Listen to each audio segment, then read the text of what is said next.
Sa Zamboanga City, usa ka college student arestado sa bypass operation. Samtang gironda sa otoridad ang usa ka balay kung asa nakuhaan sa illegal nga droga.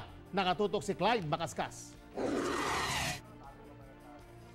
Arestado ang usa ka college student sa bypass operation sulod sa iyang gipuy ang boarding house sa barangay Santa Barbara, Zamboanga City. Ang sospek nga si Alcidran Mahari, 19 anyos, lumad nga taga-kasulutan sa Hulos-Sulu. Sumala sa Zamboanga City Police Office, newly identified drug personality ang suspect, kinsa nakuhaan og usa ka medium ug usa ka large nga pakete sa gituang shabu.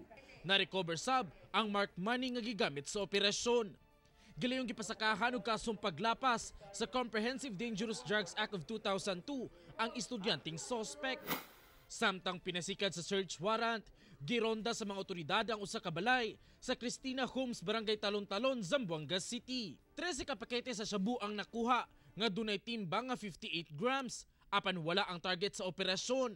Gawas lang sa anak ni ining babae ug kaubanan. Sumala pa nga gikan sa laing probinsya sa Southern Mindanao ang maong mga droga ug gipuslit lamang sa syudad, pinaagi sa mga gagmay ug pribadong pantalan. Dinadala nila dito in different ways, in different methods na pwede nilang mailusot.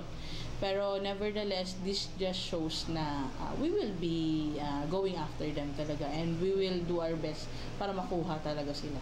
Ako, si Clyde Macascas para sa One Mindanao.